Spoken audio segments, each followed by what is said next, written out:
Halo pendengar, Anda sedang mendengarkan Health Podcast Series atau HP Series. HP Series adalah podcast singkat yang akan membahas tentang topik kesehatan di masa ini. HP Series akan terbit setiap hari Sabtu. Halo semuanya, selamat pagi, siang, sore, atau malam. Perkenalkan saya Syifa yang akan menjadi host pada podcast kali ini. Hari ini kita akan membahas topik spesial. Apa ya kira-kira? Topiknya adalah suplemen anti-COVID. Beneran ada nggak sih? Eits, sebelum itu, mari kita bahas sedikit soal update kasus COVID-19 di Indonesia. Pertanggal 27 Juli 2021, total kasus COVID di Indonesia sudah mencapai angka 3.239.936. Kasus aktifnya ada 556.281. Dan parahnya lagi, COVID ini sudah merenggut sekitar 86.835 orang. Dalam satu minggu penambahan kasus sebanyak itu adalah hal yang cukup mengerikan ya. Sehingga mau tidak mau kita harus berusaha untuk mencegah terjadinya ledakan kasus berikutnya. Di masa pandemi ini, masyarakat cenderung takut untuk pergi ke rumah sakit. Alhasil, mereka lebih memilih ke apotek untuk melakukan pengobatan mandiri.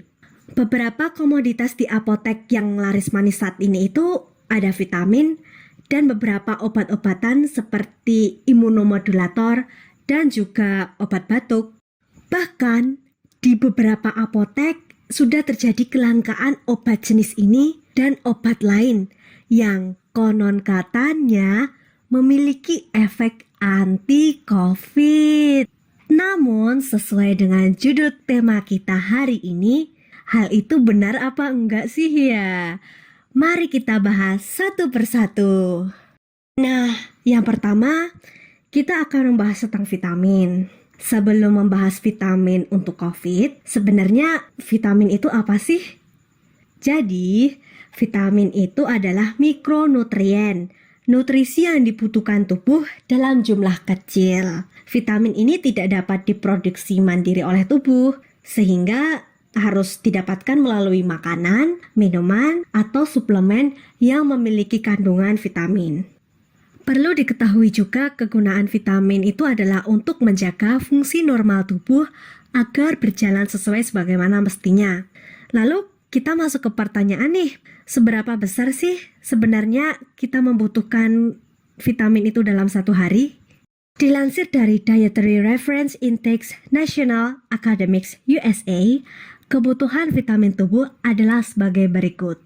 Vitamin A, laki-laki membutuhkan 900 mikrogram, perempuan membutuhkan 700 mikrogram. Vitamin B2, laki-laki 1,3 mg, perempuan 1,1 mg. Vitamin B6, laki-laki membutuhkan 1,3 sampai 1,7 mg, perempuan membutuhkan 1,2 sampai 1,5 mg. Selanjutnya ada vitamin B12, yang mana laki-laki dan perempuan membutuhkan 2,4 mikrogram.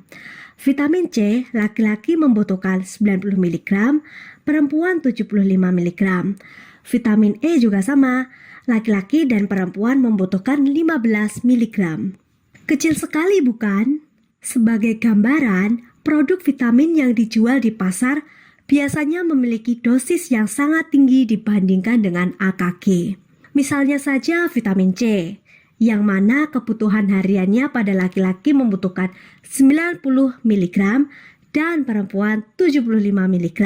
Mayoritas produk di pasaran memiliki dosis sekitar 500 sampai 1000 mg atau 5 sampai 10 kali lipat dosis yang dibutuhkan.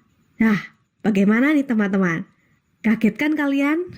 Dosis tinggi ini tentunya tidak baik untuk tubuh kita karena pertama, kelebihan ini akan segera dibuang oleh tubuh dan tidak digunakan lagi. Yang kedua, penumpukan senyawa pada organ ginjal dapat menyebabkan kerusakan pada ginjal itu sendiri, sehingga Untuk memenuhi kebutuhan vitamin harian, hanya perlu makan buah dan sayur saja. Gunakan vitamin tambahan saat kondisi tubuh sedang tidak fit. Lalu, bagaimana dalam kasus COVID-19? Karena pada umumnya, pasien dengan COVID-19 atau orang yang tidak ingin terpapar COVID mengonsumsi suplemen ini tanpa henti dan menganggap itu dapat meningkatkan imunitasnya. Untuk menjawab ini, sebuah penelitian yang dilakukan di Eropa telah menunjukkan bahwa penggunaan vitamin C dosis tinggi untuk pasien COVID-19 tidak mempercepat waktu pemulihan maupun meringankan gejala yang terjadi. Sehingga bisa dikatakan bahwa penggunaan suplemen di masa pandemi COVID-19 untuk menghindari terpapar virus corona bukanlah suatu hal yang benar. Sekarang kita akan beralih kepada obat-obatan di masa pandemi COVID-19. Dalam bahasan kita kali ini akan dibagi menjadi dua topik obat, yaitu imunomodulator dan obat batuk. Yang pertama ada imunomodulator. Imunomodulator adalah obat yang dapat merangsang atau menekan sistem imun dari tubuh. Dalam kasus COVID-19, imunomodulator yang banyak digunakan masyarakat adalah jenis yang merangsang sistem imun atau dikenal sebagai imunostimulan. Nah, imunostimulan ini contohnya ada ekstrak meniran dan ekstrak echinacea atau yang paling populer dikenal sebagai penyembuh segala penyakit. Lalu dalam agama Islam sendiri ada habatus sauda atau jintan hitam. Imunostimulan ini dikonsumsi kebanyakan dalam rangka mencegah COVID-19. Akan tetapi, apakah pernyataan itu benar? Perlu diketahui juga bahwa semua jenis imunomodulator seperti yang disebutkan tadi, baik sintetis maupun herbal, merupakan obat dan bukanlah suplemen yang tidak boleh diminum secara sembarangan. Pada kondisi sehat, sistem imun tubuh memiliki status yang sudah cukup kuat, sehingga tidak memerlukan lagi modulasi sistem imun. Berbeda halnya dengan kondisi kita ketika sakit, yang mana tubuh cenderung memiliki sistem imun yang lemah, sehingga sangat perlu dirangsang agar dapat segera pulih. Jadi, imunostimulan lebih tepat digunakan ketika sakit, bukan saat kita sedang sehat. Begitu teman-teman. Loh, mengapa demikian?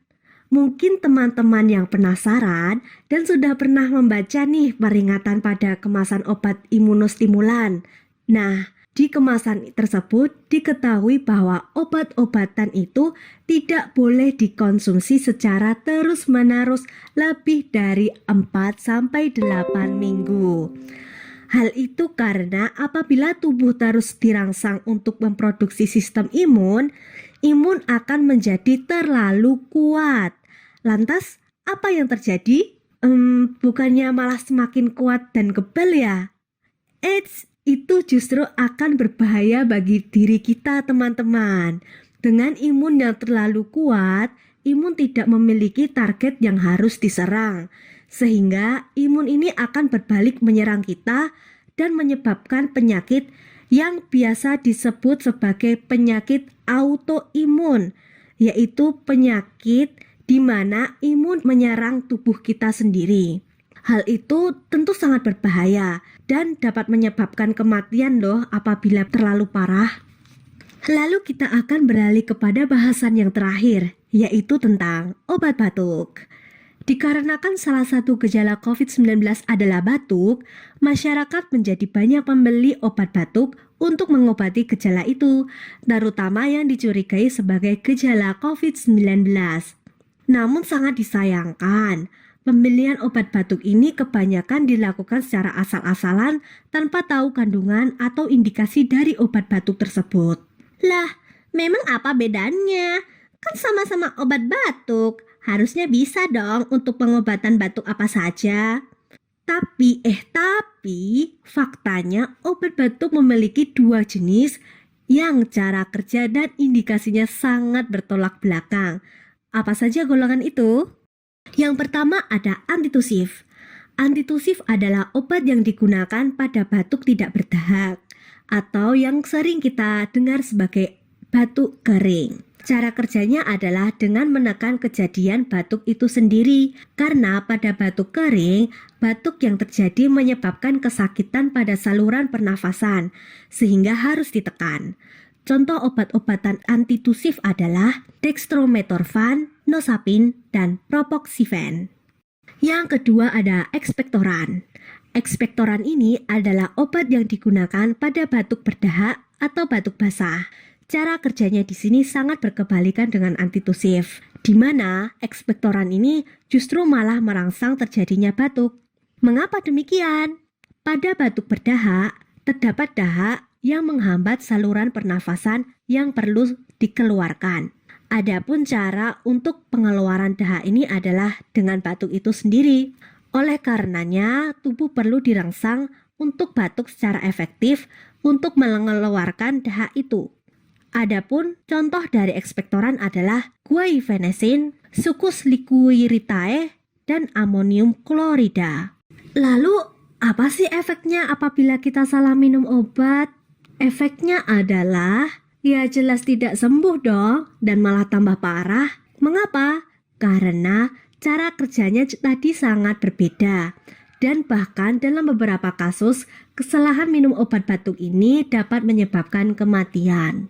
Oleh karena itu, berhati-hatilah dalam membeli, memilih, dan mengonsumsi obat agar mendapatkan manfaat terbaik dari obat tersebut. Lakukanlah konsultasi dengan dokter atau apoteker apabila teman-teman memiliki gejala-gejala COVID-19 atau gejala lain yang telah disebutkan tadi sebelum meminum obat. Obat itu merupakan pedang bermata dua, dapat menyembuhkan penyakit dan juga dapat menambah penyakit. Semua itu tergantung kita dalam menggunakan obat tersebut. Itulah HP Series episode 3 kali ini. Sampai jumpa di episode berikutnya. Bye-bye.